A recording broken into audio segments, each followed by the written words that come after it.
আমাকে একটু বাঁচান প্লিজ, সবাই কাইন্ডলি আমাকে একটু বাঁচান। ফেব্রুয়ারিতে নির্বাচন হবে না। সেই ছাত্রদল বিএনপি আগের মতো বলার চেষ্টা করছে, কারো বলছে গুপ্ত শিবির, সাধারণ শিক্ষার্থীর নামে অমুক। এগুলো কি ভাই?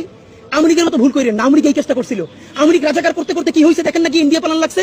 আপনারাও হরে ধরে সবাই শিবির বলতে বলতে গুপ্ত বলতে বলতে কোথায় যে পালাইবেন পথ পাবেন না। আসসালামু আলাইকুম। ফেব্রুয়ারিতে কোনো নির্বাচন হবে না, বিএনপি নেতা এনের সামনেই হুঙ্কার দিয়ে ঘোষণা দিয়েছেন এনসিপি নেতা নাসির উদ্দিন পাটোয়ারি। তার বক্তব্যটি আপনাদেরকে শোনাবো। তার আগে নাসির উদ্দিন পাটোয়ারির এই বক্তব্যের সাথে আমরা 100% একমত, বিশেষ করে আমি। কেন? বিএনপি আজকে যে খেল দেখিয়েছে, যে খেলা দেখাচ্ছে, আমি বলবো বিএনপি ছাত্রদল তাদের নিজেদের মরণ ফাঁদ নিজেরা তৈরি করছে। আওয়ামী লীগ যেরকম মরণ ফাঁদ তৈরি করেছিল, ঠিক সেমভাবে একই কায়দায় এগোচ্ছে বিএনপি। সুপ্রিয় দর্শক, আপনারা দেখতে পেয়েছেন সিলেটে আলোচিত পাথর কাণ্ড, অর্থাৎ পাথর শেষ করে দিয়েছে। ক্ষমতায় আসার আগেই মরুভূমি বানিয়ে ফেলেছে, আপনারা দেখতে পেয়েছেন। চট্টগ্রামে ইবনে সিনা হাসপাতালের ডাক্তারের উপরে বর্বর নির্যাতন চালিয়েছে।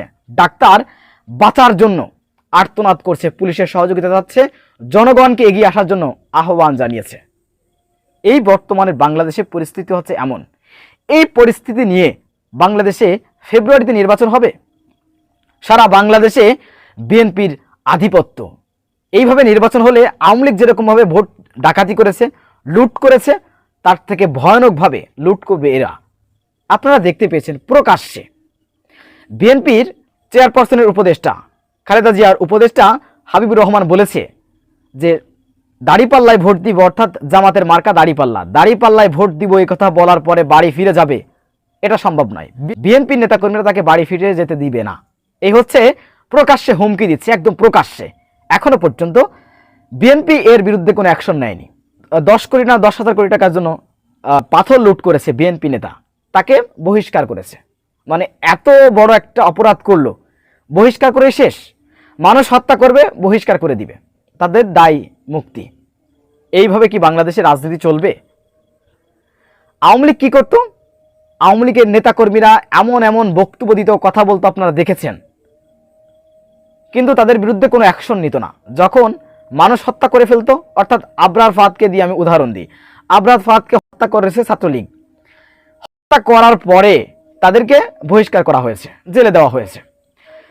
তো এদেরকে দিয়ে এই যে টর্চার সেল তৈরি করা হয়েছিল, বর্বর নির্যাতন সেল, সাধারণ শিক্ষার্থীদেরকে বছরের পর বছর নির্যাতন করা হচ্ছে। যখন একজন টর্চার করতে করতে মারা গেল, তখন তাদেরকে বহিষ্কার করলো। তো বিএনপি এই ধরনের পন্থা এগোচ্ছে এবং এবং আওয়ামী লীগের সেই ট্যাগের রাজনীতি শুরু করেছে বামদের সাথে মিশে। আওয়ামী লীগ বামদের সাথে মিশে ইসলাম বিদ্বেষী হয়েছে এবং এদেশের ইসলামপন্থীদেরকে পাকিস্তানি ট্যাগ দিয়ে, জামাত শিবির ট্যাগ দিয়ে, রাজাকার ট্যাগ দিয়ে তাদের উপরে এমন কোনো নির্যাতন নেই যা করেননি। আলেম দেখলেই রাজাকার, যুদ্ধ অপরাধী, জঙ্গি, এই ধরনের নাটক সাজিয়ে বয়ান তৈরি করে, ন্যারেটিভ তৈরি করে দেশে ইসলামপন্থীদেরকে দমিয়ে দেওয়ার জন্য সর্বোচ্চ চেষ্টা করেছে বামদের সাথে মিশে। মাত্র গুটি কয়েক বাম বাংলাদেশে, হাতে গোনা কয়েক গাঞ্জাখোর ইসলাম বিদ্বেষী, তাদের সাথে মিশে আওয়ামী লীগ এই কাজ করেছে। আমরা দেখতে পাচ্ছি একই কাজ করতেছে বিএনপি, অর্থাৎ বামদের সাথে ছাত্রদল মিশেছে, বিএনপি মিশেছে, মিশে জামাত শিবিরকে রাজাকার বলতেছে। তার পাশাপাশি নতুন একটি বয়ান, অর্থাৎ 24শে আন্দোলনে অভ্যুত্থানের পরে তারা নতুন একটি বয়ান হাজির করেছে, সেটি হচ্ছে গুপ্ত শিবির, গুপ্ত জামাত, অর্থাৎ জামাত শিবিরকে আর একটি ট্যাগ দিচ্ছে গুপ্ত। এই ন্যারেটিভগুলো তৈরি করছে ছাত্রদল এবং বামেরা, এবং বামরা বলতেছেন এবং ছাত্রদলও বলতেছেন। আপনারা দেখতে পেয়েছেন যে শিবির নাকি নির্যাতন করেছে। আমরা 16 বছর দেখলাম যে জামাত শিবির নাম শুনলেই শেখ হাসিনা তাদেরকে তার প্রশাসন দিয়ে তাদেরকে গুলি করে হত্যা করিয়েছে, ফাঁসি দিয়েছে, গুম করেছে। অথচ এত ত্যাগের পরে এত বড় একটা মাজলুম সংগঠনকে তারা বলতেছেন মাজলুমই বলা যাবে না। এবং ছাত্রলীগের সাথে আওয়ামী লীগের সাথে মিশে জামাত শিবির সারা দেশে মানুষদেরকে হত্যা করেছে, নির্যাতন করেছে। এটা হচ্ছে ছাত্র দলের বয়ান, এটা হচ্ছে বামদের বয়ান। এই বামদের সাথে মিশে এই বিএনপি এবং ছাত্রদল তারা এই ধরনের ন্যারেটিভ তৈরি করার জন্য কার্যক্রম করছে। সুপ্রিয় দর্শক, এই ধরনের রাজনীতি, এই ধরনের নোংরামও বাংলাদেশে চলতে পারে না। যাই হোক, এই যে পরিস্থিতি বাংলাদেশে বিরাজ করছে, এই পরিস্থিতিতে বাংলাদেশে কোনো নির্বাচন হতে পারে না। যদি জামাত এই নির্বাচনে যায় বা ইসলামপন্থীরা, জামাত, চরমনাই সহ ইসলামপন্থীরা যদি এই নির্বাচনে যায়, তাহলে ভুল করবে বলে আমি মনে করি। বর্তমানে যে পরিস্থিতি আর কি, সরকার কিছু করতে পারবে না, এই সরকারের কোনো মুরদ নেই আমরা দেখতেছি। কারণ সারা বাংলাদেশে লুটপাট, প্রকাশ্যে চাঁদাবাজি, চাঁদাবাজির বিরুদ্ধে রিপোর্ট করার কারণে, সংবাদ করার কারণে প্রকাশ্যে সাংবাদিক হত্যা, আপনারা এগুলো কিন্তু দেখতে পেয়েছেন। পাথর হত্যা, এই যে দৃশ্যগুলো এই বাংলাদেশে ঘটতেছে, এই ধরনের ভয়ানক কার্যক্রম ঘটার পরে বিএনপি কি করতেছে? তার দলের নেতাকর্মীদেরকে বহিষ্কার করতেছে। এটা এই আনাফ। হাজার হাজার কোটি টাকার পাথর লুট করে নিয়ে গেল বিএনপি নেতা, তার বিনিময়ে তাকে বহিষ্কার করা হয়েছে। শেষ। এটি হচ্ছে বাংলাদেশ। যাই হোক, সুপ্রিয় দর্শক, নাসিরউদ্দিন পাটোয়ারি বিএনপি নেতা এ নিয়ে সামনে হুঙ্কার দিয়ে বলেছেন, বাংলাদেশে ফেব্রুয়ারিতে নির্বাচন হতে পারে না। যদি ফেব্রুয়ারিতে নির্বাচন দিতে হয় তাহলে যারা অভ্যুত্থানে জীবন দিয়েছে তাদের জীবন ফিরে দিতে হবে, যারা হাত হারিয়েছে হাত ফিরে দিতে হবে, পা যারা হারিয়েছে পা ফিরিয়ে দিতে হবে। তা ব্যতীত ফেব্রুয়ারিতে নির্বাচন হতে দেওয়া হবে না। ডাইরেক্ট হুঙ্কার দিয়েছেন বিএনপি নেতার সামনে। আমরা দেখে আসবো নাসিরউদ্দিন পাটোয়ারির সেই বক্তব্যটি। ফেব্রুয়ারিতে নির্বাচন হবে না।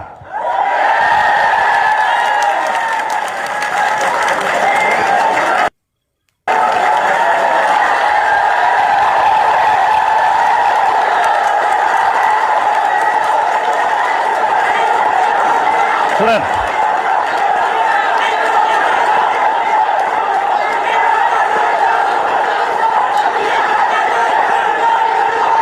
ফেব্রুয়ারিতে নির্বাচন হবে না, কারণ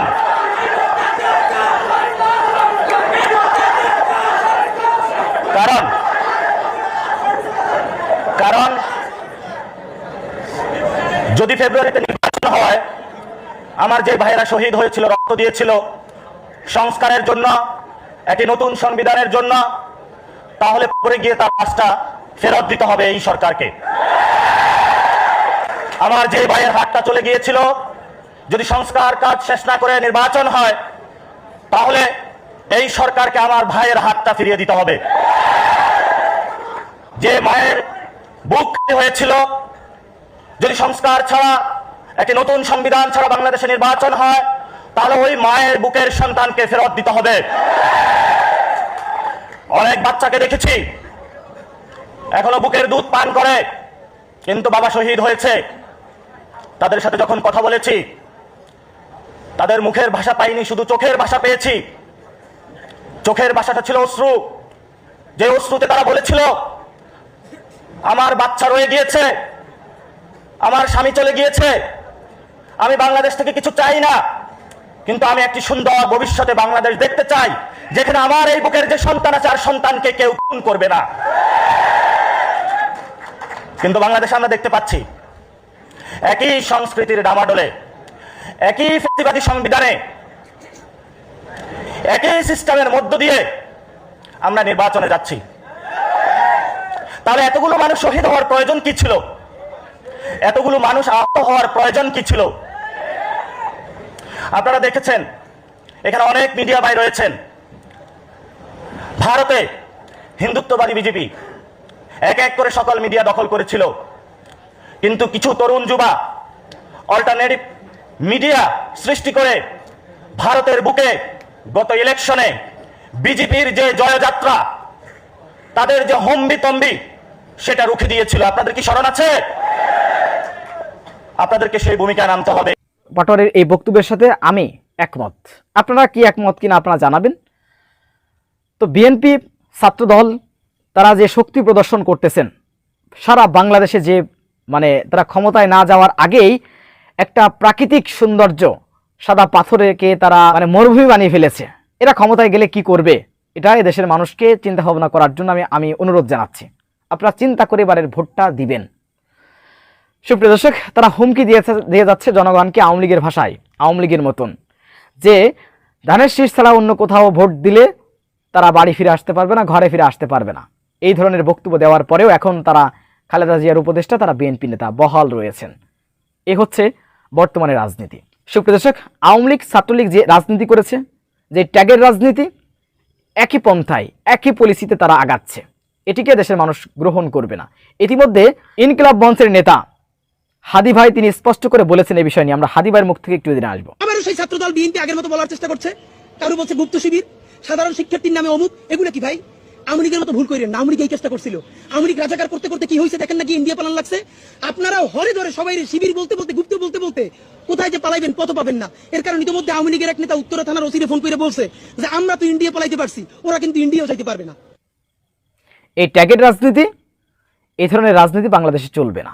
সুপ্রিয় দর্শক, যারা করতে আসবে তাদের পরিণতি আওয়ামী লীগের মতন হবে। এই জন্যই আমি বলছি যে আওয়ামী লীগ যেভাবে নিজেদের পতন ডেকে এনেছে, মৃত্যু ডেকে এনেছে, রাজনৈতিক মৃত্যু, বিএনপি ছাত্রদল তারা একই পলিসি বেছে নিয়েছে বামদের সাথে মিশে। আমরা বিএনপিকে জানতাম, মানে আমি নিজেও ব্যক্তিগতভাবে বিভিন্ন জায়গায় বিভিন্ন আওয়ামী লীগ নেতাদের সাথে তর্কে জড়িয়েছি যে বিএনপি আর আওয়ামী লীগ এক জিনিস না। বিএনপি তারা ইসলামপন্থীদেরকে তারা ভালোবাসে, আমরা তাই দেখেছি ছোটবেলা থেকে ইসলামপন্থীদের সাথে তারা মিশেছেন। কিন্তু আমরা দেখতে পাচ্ছি 24শে অভ্যুত্থানের পরে তারা বামদের সাথে মিশতেছেন এবং এদেশের ইসলামপন্থীদের বিরুদ্ধে, জামাত শিবিরের বিরুদ্ধে তারা সেই আওয়ামী লীগের বয়ান পেশ করছেন। আমরা এর তীব্র নিন্দামূলক প্রতিবাদ জানাচ্ছি। আমরা এখন অনুরোধ জানাচ্ছি আওয়ামী লীগের রাজনীতি থেকে বিএনপিকে বেরিয়ে আসার জন্য, বামদের থেকে বিএনপিকে বেরিয়ে আসার জন্য আমরা আহ্বান জানাচ্ছি। সুপ্রিয় দর্শক, যদি না করে তাহলে আওয়ামী লীগকে বামেরা যে পরিণতি ঘটিয়েছে, বিএনপিকে ওই বামেরা সেই একই পরিণতি ঘটিয়ে ছাড়বে। আওয়ামী লীগের গণহত্যা অর্থাৎ শাপলা চত্বরে আওয়ামী লীগের গণহত্যাকে এই বামেরা সাপোর্ট করেছে। 2013 সালে শাহবাগ মঞ্চ তৈরি করে শেখ হাসিনাকে জালিম ফ্যাসিস্ট হত্যাকারী বানাতে এই বামেরা সাহায্য করেছে। অতএব বিএনপিকেও করবে সেটি। অতএব বিএনপি যদি না বোঝে, আওয়ামী লীগের মতন রাজনীতি করতে চায়, তাহলে তাদের পরিণতি কী হবে এটা তো বললামই। সুপ্রিয় দর্শক, বিষয়টি আপনারা কীভাবে দেখছেন অবশ্যই আপনাদের মূল্যবান মন্তব্য কমেন্ট বক্সে জানাবেন। সবসময় সত্য নির্ভেজাল তথ্য পেতে স্বাধীন বাংলা টিভি ইউটিউব চ্যানেলটি সাবস্ক্রাইব করে আমাদের সাথে থাকুন। আসসালামু আলাইকুম রহমতুল্লাহি ওয়া বারাকাতুহু।